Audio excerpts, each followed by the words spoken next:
Well, one of the focuses of today's talk, actually the first group, historic neighborhoods in the path of get stuff built can both coexist. And when we talk about the mayor's program, about really looking at trying to get as much done as possible, let's move things along, I think the borough president's overlay about like getting things done in the context of thinking about the broader issues, the broader needs of the community, even as the government puts out enticements for development, there's also an overlay opportunity to get it right, not to just get it done. And we're very fortunate to have Barry Weinberger here, who's a community resident. He's going to be leading the moderator for the first panel. And he's a long-term resident of the neighborhood. He's been on Community Board 9 since 2013. And particularly he's focused on housing, zoning, and land use on its committee. And he's going to be talking to the group. Is Barry here? Oh, there's Barry. On the panel that includes Gail Brewer and others, and he'll give the broader introduction. So I'd like to bring Barry forward.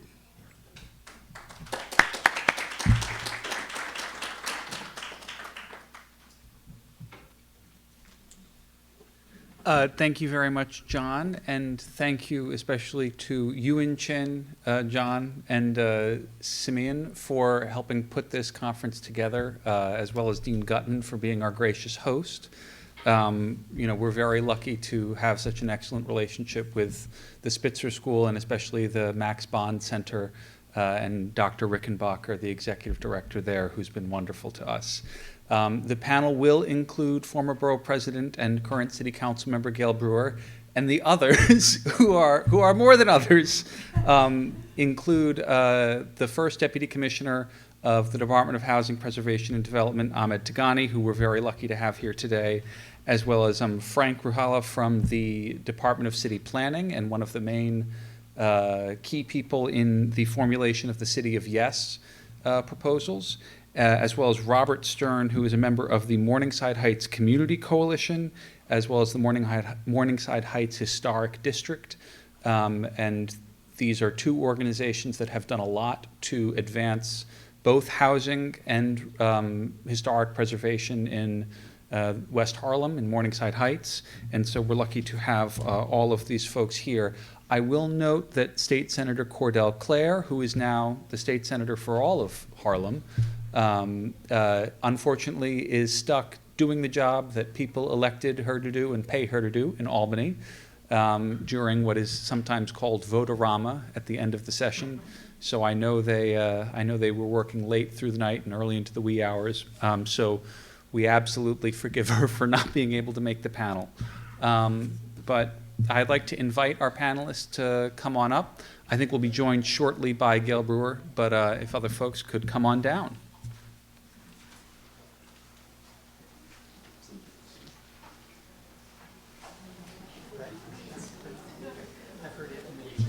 And of course, right on time.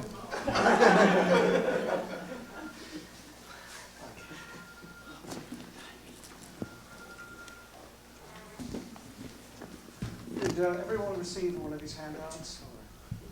Yes? Yes. Robert brought supplemental materials, so he came prepared. But I would also be remiss if I did not acknowledge someone the borough president gave a strong shout out to, which is one of my mentors on the community board and a longtime advocate for housing and preservation in West Harlem, April Tyler. So April has been, what continues to be in many ways, even after her passing, a wonderful force for all of this in West Harlem through the people she mentored and taught, as well as the many HDFC cooperative buildings she helped, and all of her good work. So I just wanted to also acknowledge that and thank Borough President Levine for mentioning her.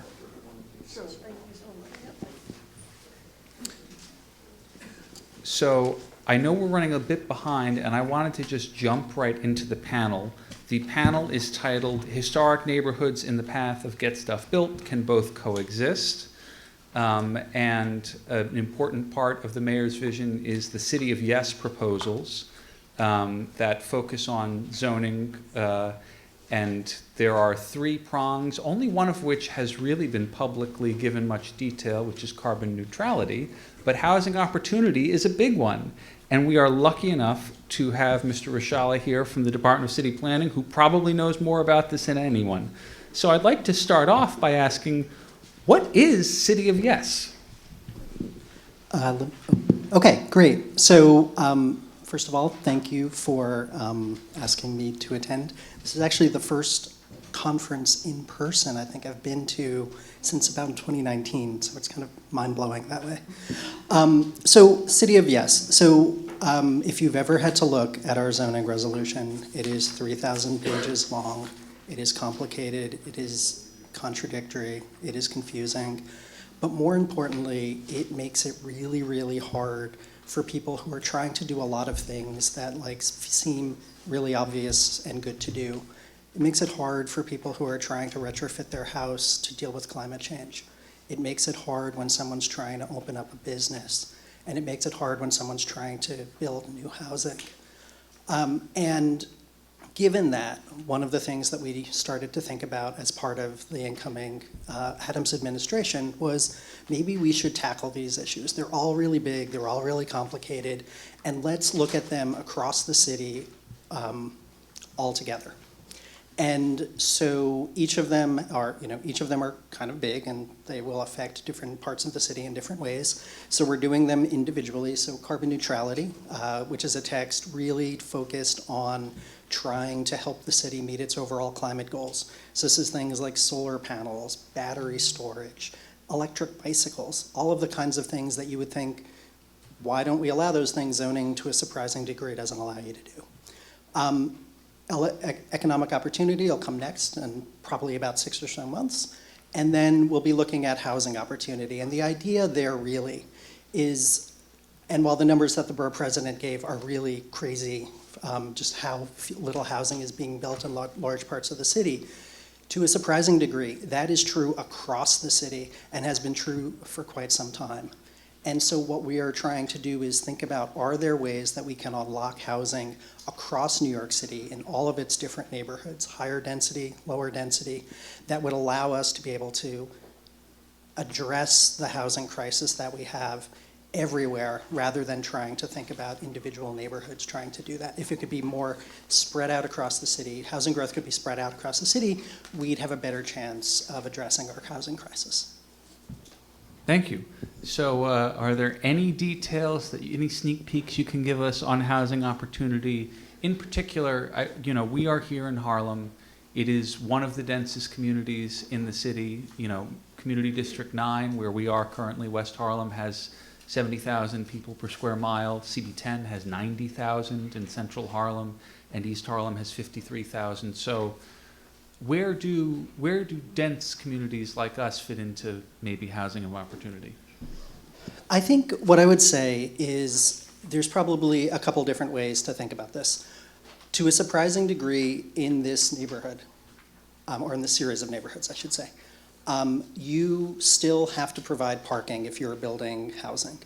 That to us, I'll say it to me personally, that is kind of crazy. And I think that is the amount of cost that parking alone takes up when someone's just trying to build a housing building in the middle of Manhattan is extreme, and that makes housing that much more expensive. And so that's one area where I think we're paying particular attention to, not only in an area like a dense portion of Manhattan, but just thinking about that across the city. What are the right ways we should be thinking about parking? I think there's also a sense that, in different parts of the city, we have programs for affordable housing. You can build a bigger building if you provide affordable housing. But that's really spotty. It's applicable in some parts of the city, but not in others. And really trying to think about, are there ways to make those programs applicable citywide? And so in a situation where, as the borough president identified, you may have some small sites, a parking lot, a one-story retail building. Can we make sure that that site has the opportunity to provide affordable housing so that when a building is built there, it's both contributing to the neighborhood but also helping with an affordable housing crisis? Thank you. And I want to turn now to Councilmember Brewer. You meant, no, do you want me to come back? Yes, do somebody else. All right. Well, I'm just gonna go straight down the line then. Much better. And to Commissioner Tagani, I want to know, where does HPD fit into the city of Yes? You know, we've heard about the zoning amendments, which are obviously going to be front and center as part of the citywide text amendment process. But HPD wields a lot of, has the ability to make a lot of impact in the question of both housing and also housing preservation.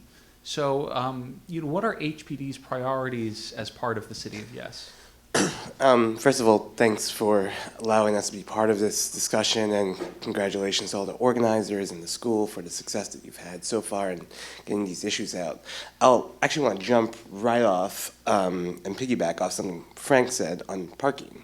So from an affordable housing finance perspective, you know, we can take the money that we would put into parking, which we are largely seeing in our projects as underutilized. There's a project that we have out in Jamaica, Queens, and there are 200 spots of parking that was required for it. 3 of those spots are currently being used. We financed by the tens of thousands those parking spots. That money could go back into the project to reduce the AMIs, to make the long-term debt easier, to make that project more sustainable in the long term. So this is exactly where we have to go for we're in our denser communities, where we have this larger, while it is the most significant amount of capital money that we've ever had for developing affordable housing, we are also in the craziest financing period we've ever been. Any of you who manage a building, just your M&O, if you look at your water bills, if you look at your insurance, if you look at your local law obligations, you know what these costs are looking like. On the new construction side, we're going over term sheet 30 to 70%. So everywhere we can take money back, put it in the project, drive down affordability, create more flexibility, is a smart move on the zoning side. But I want to take a step even further back, and I will make sure to connect it to HPD. The get stuff built concept goes beyond just zoning. So there was a report that the mayor put together, pulling together a dozen or so agencies under Deputy Mayor Torres Springer, under Chief Efficiency Officer Melanie LaRocca, and we are looking at how we function on the government side to reduce burden with our partners on the outside. So if you're an affordable housing project, or if you are an existing building just looking to get permits for an updated energy program, HPD will give you a loan, right? We have our green housing participatory program where you get financing for buildings up to 50 units, and we give up to $50,000 for that project. But that money is going to evaporate if you exist in a regulatory climate that just sucks money, because you're stuck in a cycle where we're not talking to each other and you're being passed around from agency to agency. So we're working on the systems now so that you, as people in the community trying to preserve your buildings, are using that money to preserve your buildings and not get stuck in a regulatory climate that is defeating the purpose. So there's a number of things that we're trying to do to streamline the process between LPC, between DOB, HPD, DEP, so that when you take advantage of these programs that we have, for HPD, the tools we have here are the term sheets that you see on our website are the first place to go if you have not yet. So we have our HPO program, we have a number, just to summarize, we have a number of participatory loan programs, preservation programs. Some are discretionary, like the Article 11 program. Some are non-discretionary, loan terms, you come with us.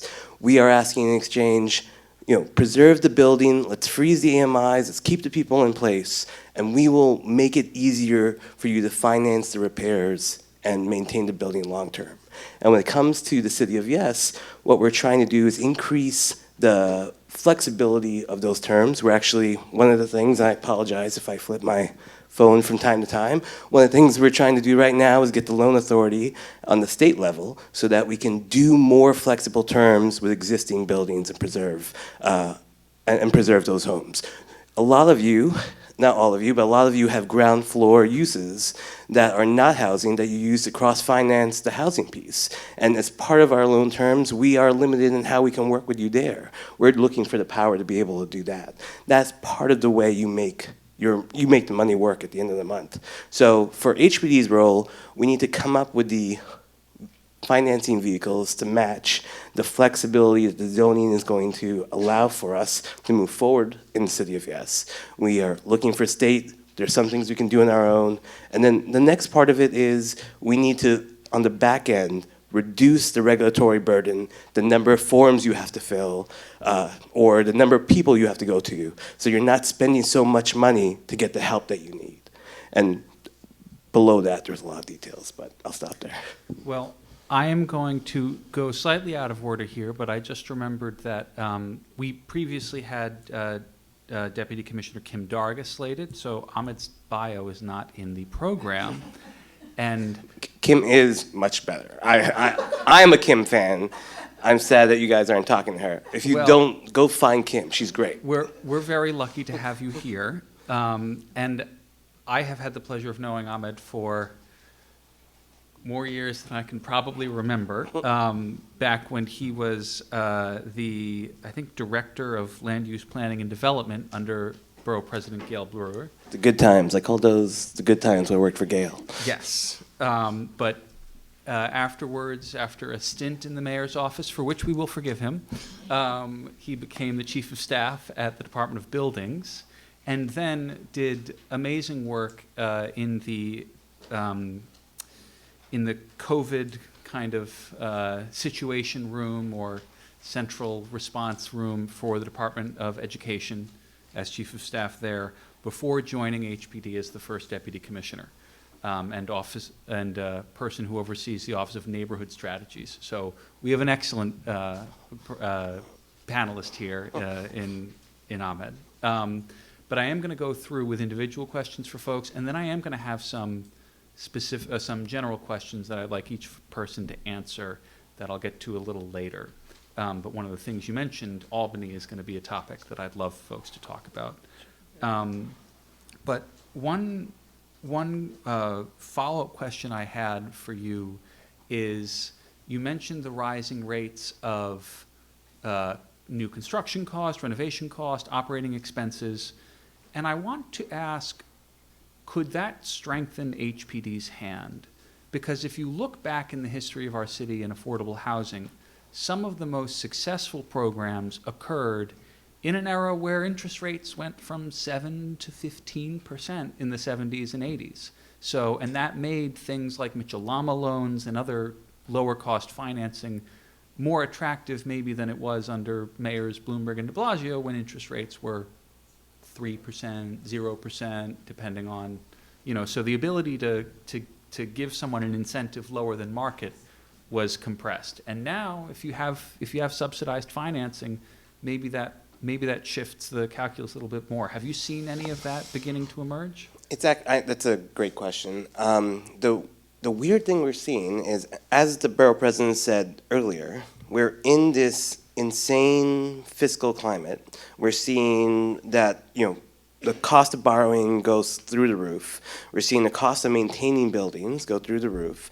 We're seeing a lending environment that's more conservative, and due to a number of recent events, there's definitely more skittish in lending than there was before in the commercial residential market.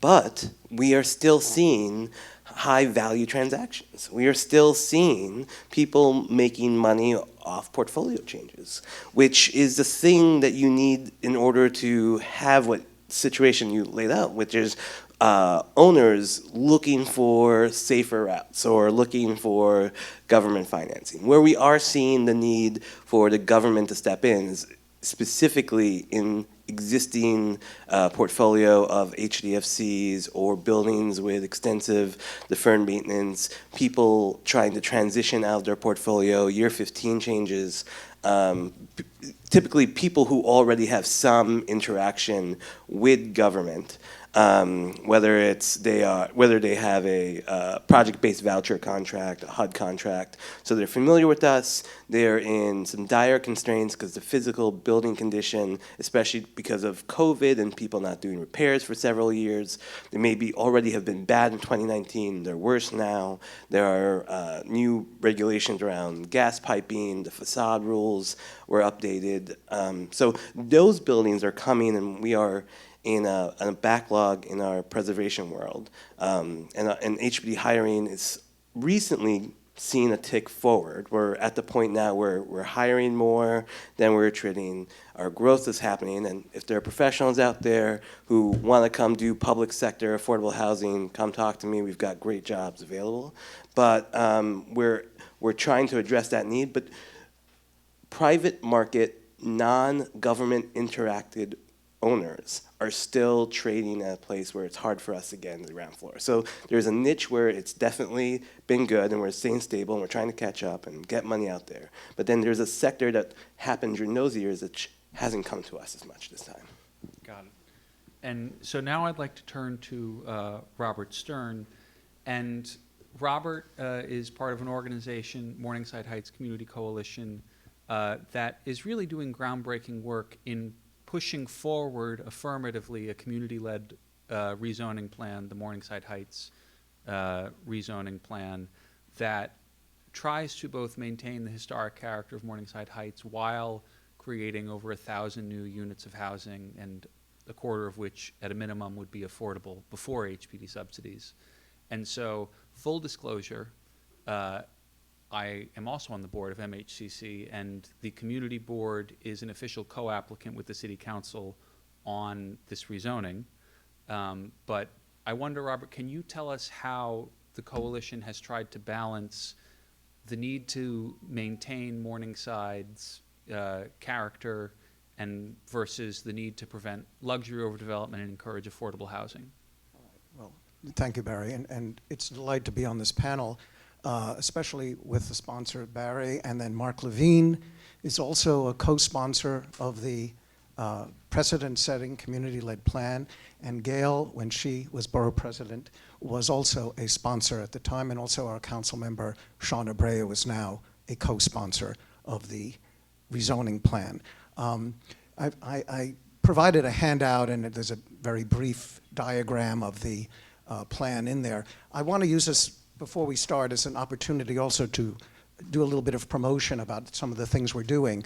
Not only the rezoning plan, but in the historic district designation, we, because of Mark Levine championing historic designation, as he mentioned before, in the lower portion of Morningside Heights, we are trying to extend and expand historic designation to other areas of Morningside Heights. There's a diagram in there. One of the areas particularly will, we hope, lead to preserving rent-stabilized units which are concentrated in that area. So historic preservation to preserve rent-stabilized units especially, in addition, of course, to historic character. Some of the other things we're doing, and I just mentioned it, is an initiative called Just Housing. And we are trying to work with Columbia to compel them to provide affordable housing to non-affiliates. Right now, of course, they only bill to faculty, students, undergraduates, and graduate students. So we hope that they will come around. Other universities around the country have adopted certain plans to help the community in the affordable housing issue. Another thing we've accomplished is a community benefits agreement where despite the overdevelopment of luxury buildings, some of the developers have contributed to this fund, and we've managed to distribute over $400,000 to 37 local organizations, small grants, in helping provide food to the homeless, for example, and especially during COVID was especially important. And the final thing we're doing is 125th Street #1 elevator. Columbia is building a new building there. We've engaged the MTA in Columbia, and it looks like they're actually putting together plans for developing an installation of an elevator at the 125th Street site.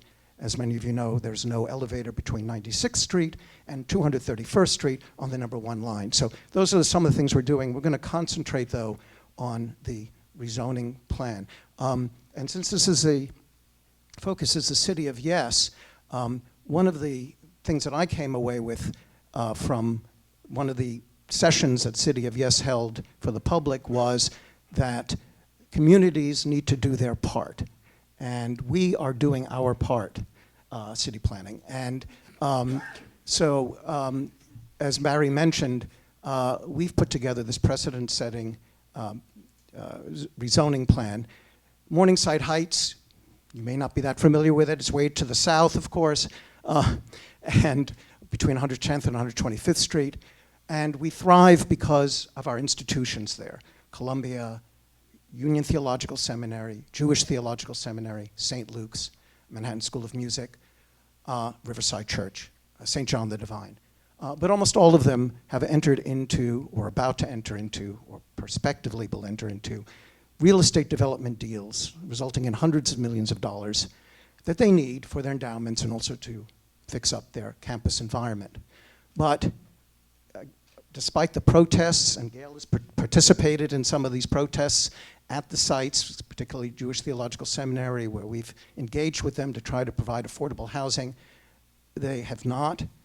And buildings have gone up there which are completely out of scale, so non-contextual, 40-story buildings on the sites, on the campus sites, and all luxury towers.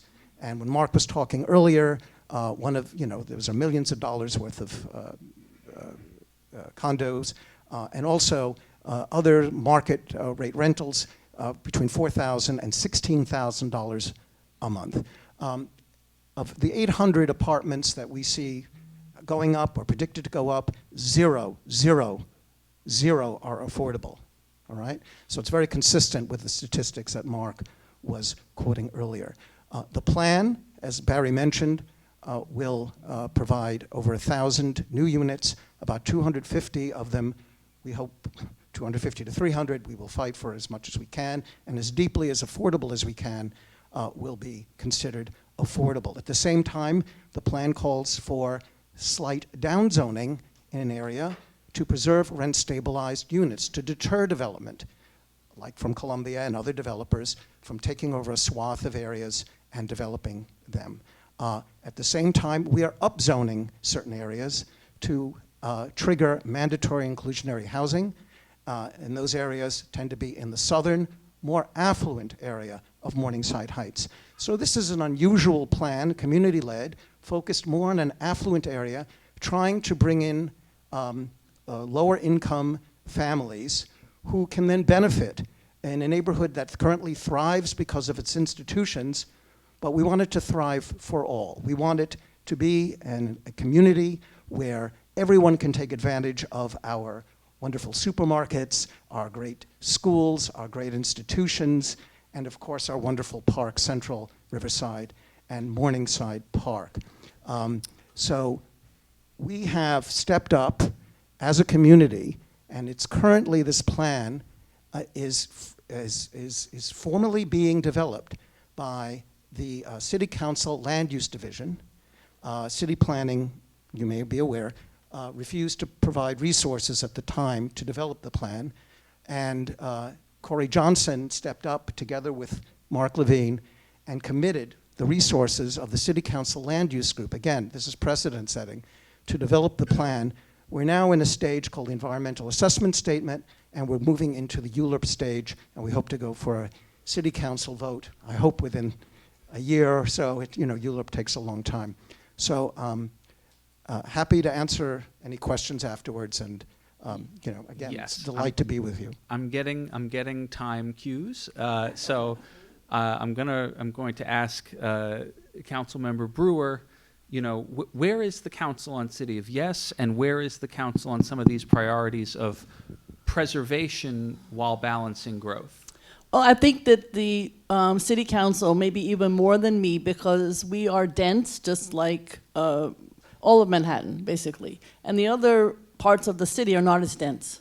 And so there's a big, I would say, schism sometimes. I think generally because of the crisis that we're facing in affordable housing, there's much more interest in building. And obviously the 145th Street project that didn't go forward set I would say, sort of like a challenge for everyone else. So when in Queens and the Bronx, when projects appeared on the ULURP calendar, there was a lot of pressure to approve them, and they did get approved. And the process is, it's unions, don't forget, as well as height, as well as neighborhood, as well as affordable housing, open spaces, and all the other aspects of what a ULURP includes. But to answer your question, I would say the city council is much more, yes, certainly the speaker feels that way. She put out her own plan, which is not specific, but says that every neighborhood should take affordable housing. So that's to answer your question. I just want a couple things. On parking, we all agree. The problem for Manhattan, for me anyway, is that since we are so dense, I don't want parking, but if you're going to build on a parking lot, and there are parking lots, and to me, it has to be 100% affordable. And then you run into this problem of who's going to pay for the 100% affordable. And if it's on NYCHA land, I think folks in NYCHA, if they have involvement, would in fact, as they are on 26th Street, be involved and supportive, but they want to know at least that the money doesn't necessarily go back into NYCHA, but it goes to the affordable housing. That's a conflict, and it's hard to resolve, to be honest with you. Same thing with the MIH. In Manhattan, we have tall buildings. I know that in Albany, I guess they didn't even do the 12 FAR. Nothing got done. So the issue is if we're going to have a tall building, the way the refrain is taller means more affordable. Well, taller also means less light and air. So, you have these challenges, and they're not going to go away. So Manhattan is a different borough in so many different ways from other places, because in some places 8 stories is too tall. Oh, for God's sake, give me an 8-story building. I'd be very happy. So these are the challenges that we're dealing with in our borough. Second thing, I just want to mention the tenant interim lease, because there's affordable units there that could be built. So Barry knows we had a large meeting with Palente. I want to thank HPD for showing up. There's a dispute as to how many units are available for home ownership, Article 11, I don't know if it's called HCFC, ANCP, whatever you want to call it.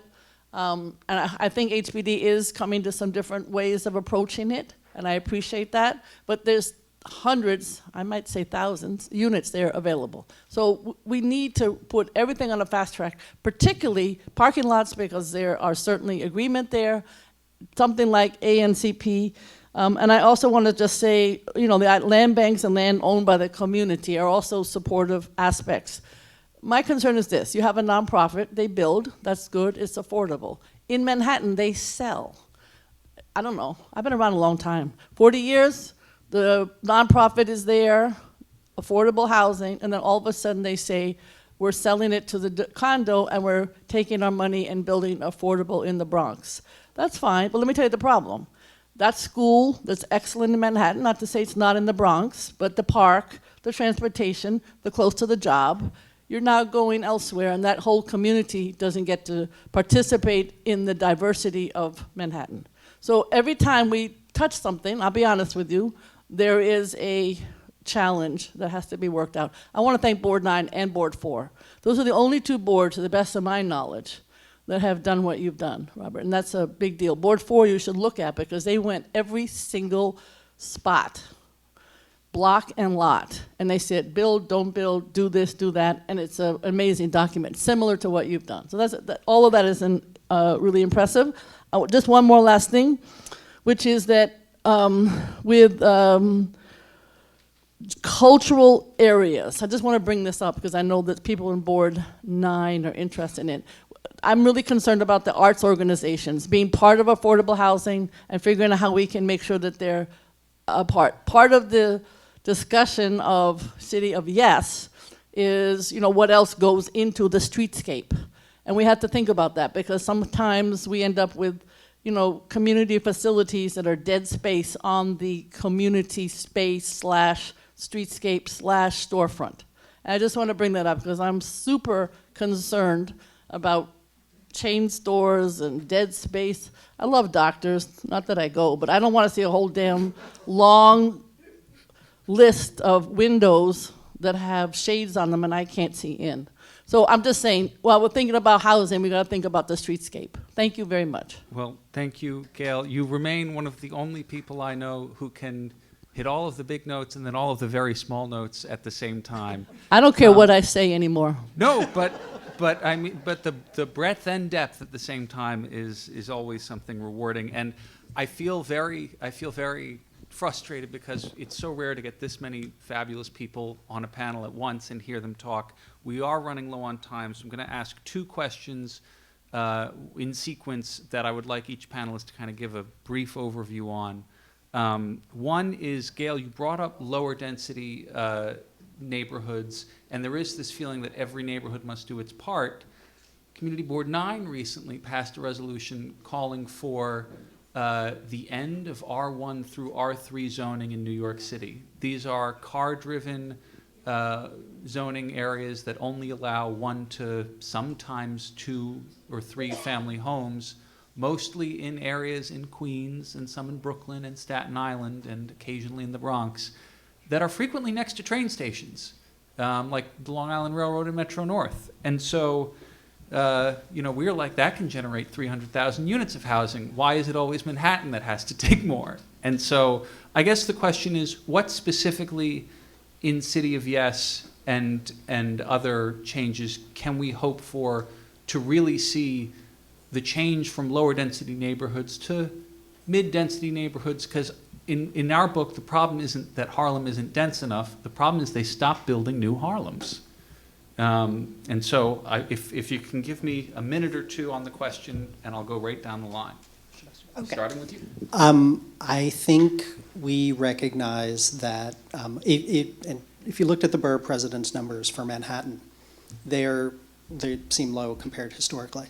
But those numbers would be extremely high in most neighborhoods and community boards of the city, because you see very little housing produced. And that's gone back 20, even 30 years. And so I think we recognize that there is a need to try to balance where housing growth happens in the city. The question, and I think you can imagine, if we go to a neighborhood in Queens or Brooklyn or Staten Island, what form should that growth take? They have the same questions and concerns you would about your neighborhood. And I think that's something that we're trying to pay attention to think about what is the right forms of growth. You're correct, there are definitely commuter lines and subway lines in large portions of the city where one can't build much of anything, let alone, at best, a single family house. So I think that is something that we are paying a lot of attention to, and will probably be the biggest debate as part of housing opportunity. Excellent, thanks. I'm going to echo, this is too many things to talk about in a short period of time, so I'm going to do a Gale thing and write some stuff down. Okay, so very quickly on the growth piece, especially in high opportunity, which are sort of low density areas where we want to see growth. HPD's role, the other agency's role, will be to use public land to activate private actors and create growth. So we're looking at ways that we're doing neighborhood planning to get every community district on the same page, every community building housing. So we do neighborhood planning, as a city in multiple ways. We have the larger district vision. When we do public sites through HBD, we have a neighborhood planning playbook where we do a series of charrettes and visioning sessions. That comes up with a report that we put out from those community conversations. We normally couple it with supplemental material like the community board, district needs statement, other materials that we get, maybe previous plans, and then that goes out with our RFP. That's the information that's supposed to shape it. In addition to requirements that we put into the RFP for respondents to show that they've had experience working with communities, our MWBE and nonprofit preferences. I'll say that since 2019, every piece of land that's been designated has gone to an MWBE or nonprofit inclusive team. So we're in the right direction, and since over the last 3, at least 2 have been led by MBE. So that's a thing that we're not going to get into here, but the idea that we need to do more, and I'll be the first one to say that there's more that can be done to make sure that the people building our housing is reflective of the diversity of the city that we live in. The next thing, a question that you had earlier about opportunity was, I'm going to echo office conversions again. That's a place where especially Class B, Class C office, which may not be or will not rebound the same way, people not familiar with working in the affordable housing space or in the housing space at all, that's the high opportunity targets we still have to go after.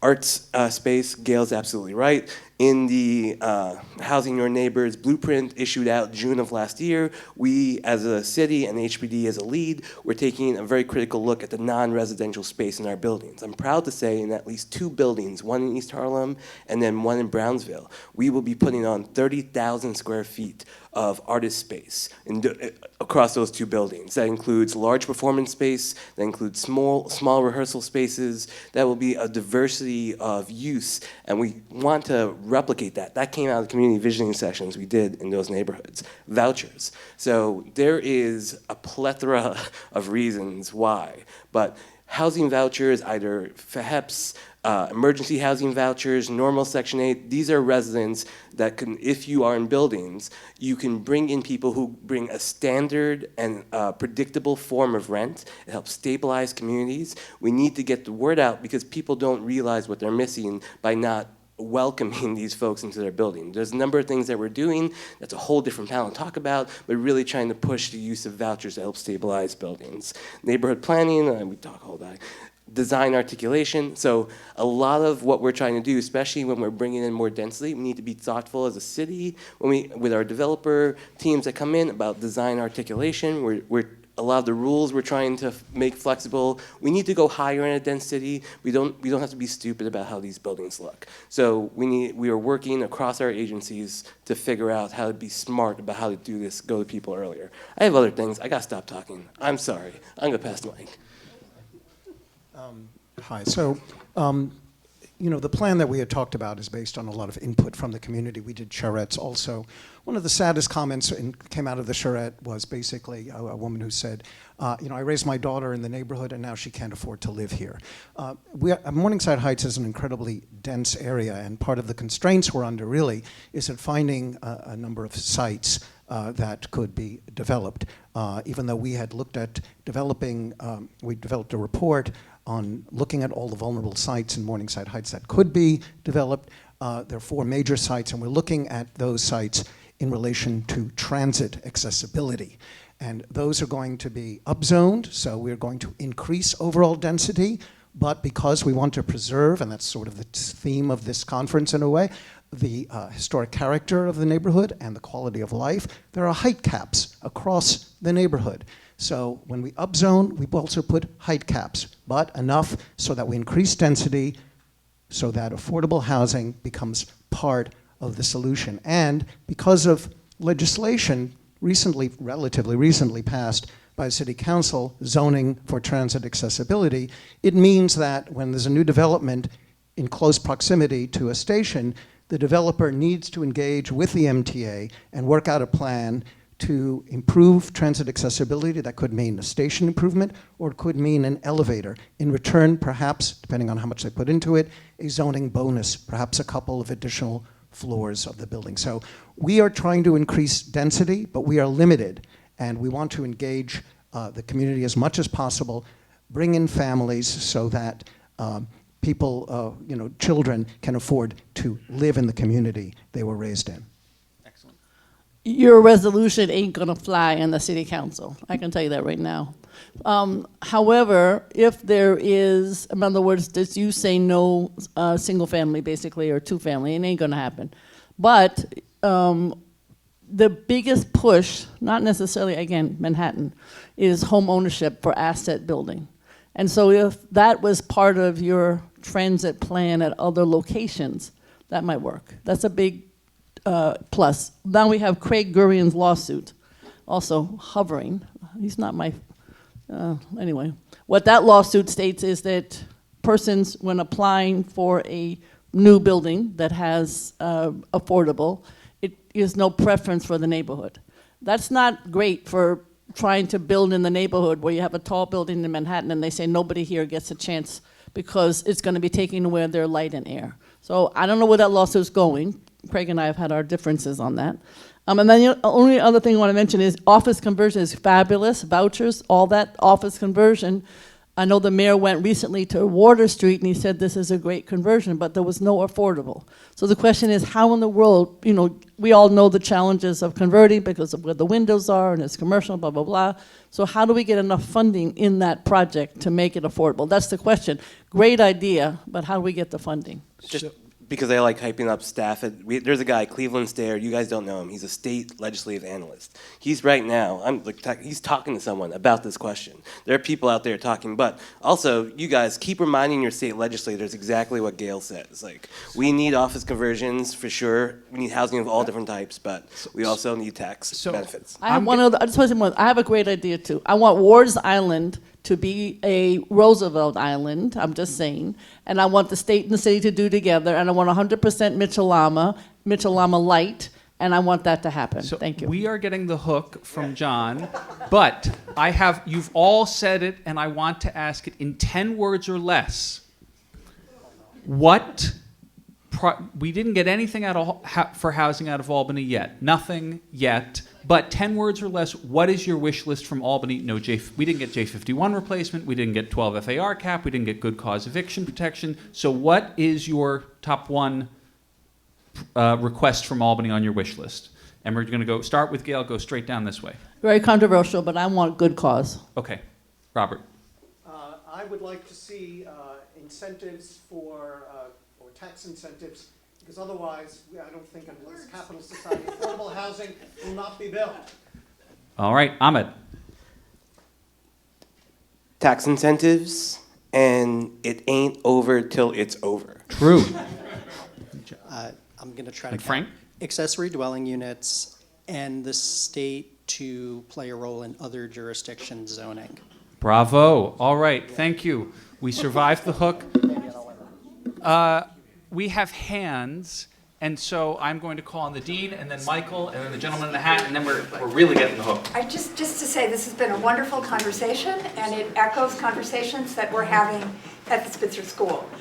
So Emily Badger, the New York Times reporter, gave a great Mumford lecture here called Pressing for Change in the Increasingly Inflexible City.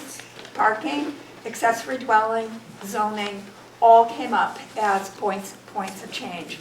We had a fantastic exhibit on affordable housing called Math Support here that Qasim Shepard curated, and the symposium he organized in conjunction with this exhibit. International group of experts, accessory dwelling units, parking, change the zone. So we're all on the same page, and we all need to work together. Well, I think it's great that academia talks about this, and you have here in the room the movers and shakers that can hopefully make it happen. Exactly. Michael Henry Adams, the legendary, the one and only Harlem preservationist, before it was cool, before it was even probable. Michael. Yes, can you tell me, why is it that creating a truck depot is not considered blight, and this land is taken by eminent domain the way Manhattanville was for Columbia University? And why would that person who destroyed one of the most important African-American landmarks in Harlem, why would he be given a reward of this building? No matter how much affordable housing it has, the market rate housing will simply continue to not only contribute to gentrification, but to undermine black voting strength in New York.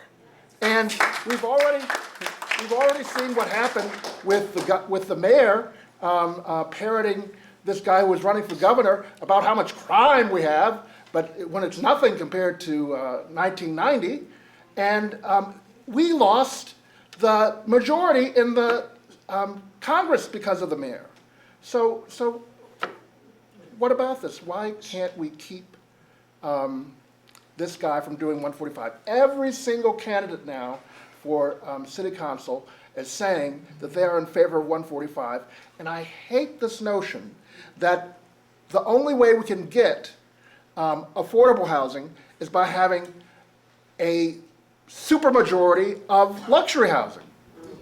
So Didn't I just say that earlier? For context, Michael is referring to the Hotel Olga on 145th Street, which was torn down and was a historic hotel for Black Americans at a time when even the Hotel Teresa did not allow them to stay there. So I don't know if anyone wants to take that, but did I get it wrong? But I just find it interesting that across the street from where all those gas stations were, how many affordable housing units, all those conversions that were tenement buildings and stuff like that, all that investment of really affordable housing on the north side of the street, and the city lets that horrible storage building get built, you know, it's just a billboard of crap, and then across the street to say the same thing and not speak up for what that other side of the street did to bring affordability and accessibility for literally from avenue to avenue. Almost every one of the buildings on the north side of the street were units that were conversions between city and nonprofit development. And know what nonprofit development is involved with the other side of the street, you know, in terms of really looking at really honest housing and stuff to replace it. And whether Al Sharpton's in the bag with it or whoever it is, it's just window dressing for like a bad deal. I don't know, Ahmed, Gail.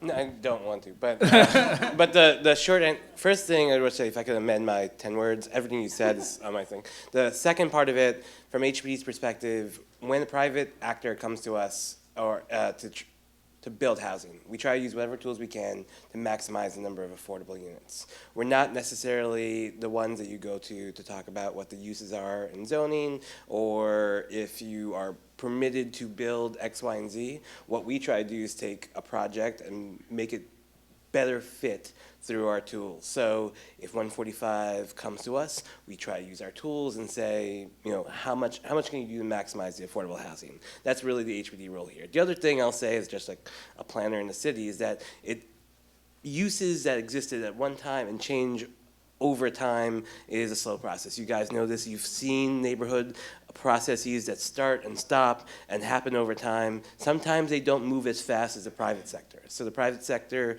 will look at what the existing uses are, be able to take different versions of it to shape events, and then generally the city will look at what's happening and then try to move forward with neighborhood plans. The problem is the timeline doesn't work as fast as the private market moves. Well, I'm gonna get to the gentleman in the hat first, and if you could share us your name so I can refer to you by your name. Hi, my name is Cornell.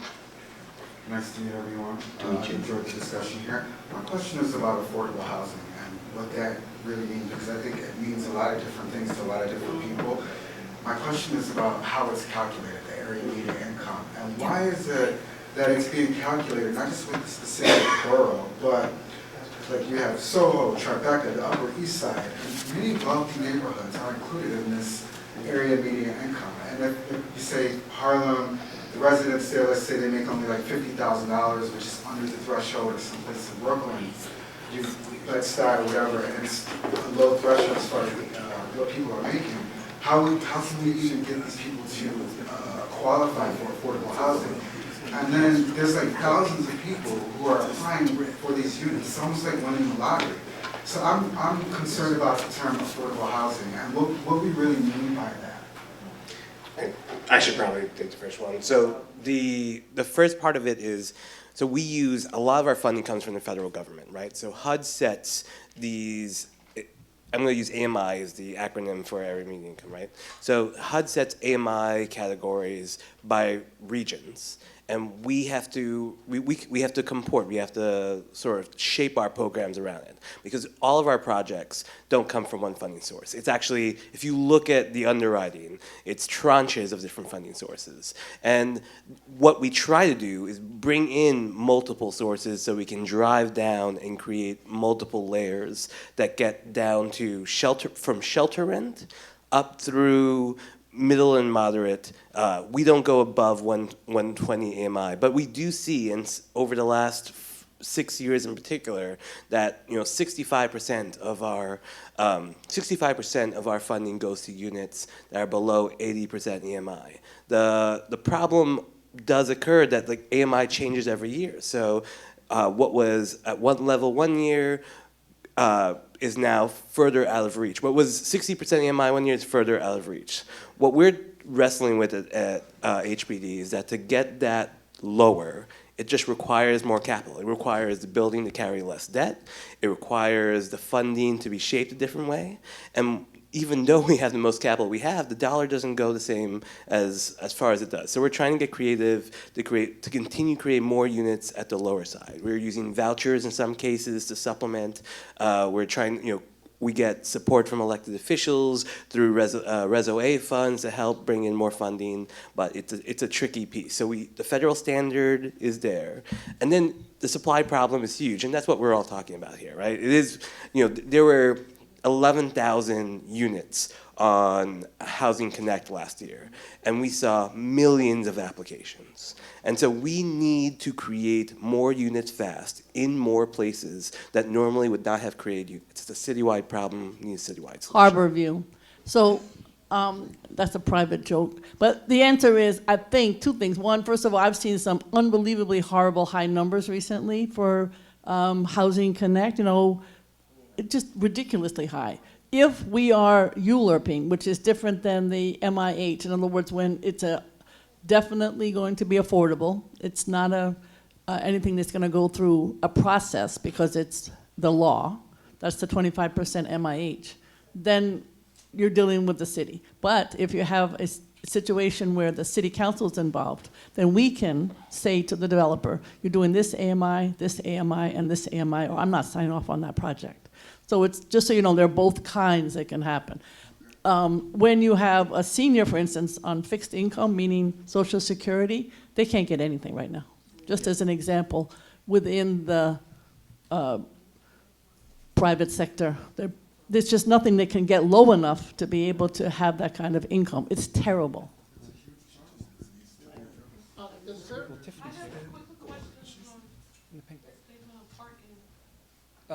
Wait, who had the? Yes. So I just wanted, it's not a question, but Ahmed, you were there, and so were you, Gail, for the 2017 East Harlem rezoning.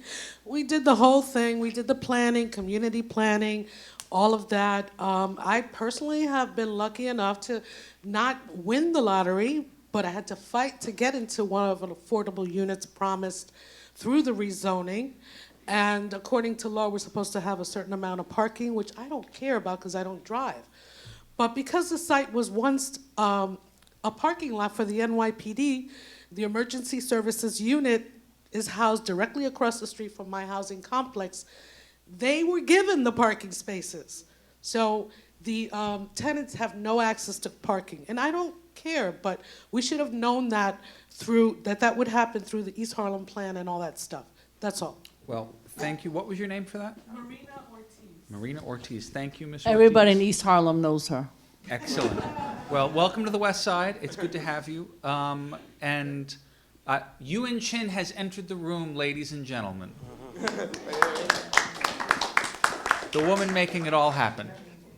So I just want to note one thing that we didn't get a chance to talk about, and we'll talk more about in the next session, which I'm also moderating, is this tension that Gail kind of obliquely referenced between the central 30,000-foot view of mayoral agencies like HPD and DCP that have priorities and numbers they're trying to hit and trends they're trying to change, and of course then the city council and community boards and community groups that are trying to actually make what's happening in their neighborhood the best, even if it's different than what kind of a cookie cutter approach might take. So, not to say that the agencies do cookie cutter work, but ma'am, could you give us your name and your question? Yes, I'm Jolinda Ruth Kogan. I'm a licensed real estate broker with the #1 brokerage and team in the world, premier team. My husband is Michael Kogan, the landmark architect who graduated from this school 44 years ago. So we own a townhouse, and I represent a few townhouse owners. The problem is affordable housing can be fixed by the small landlord, but the rental tenant landlord laws are draconian.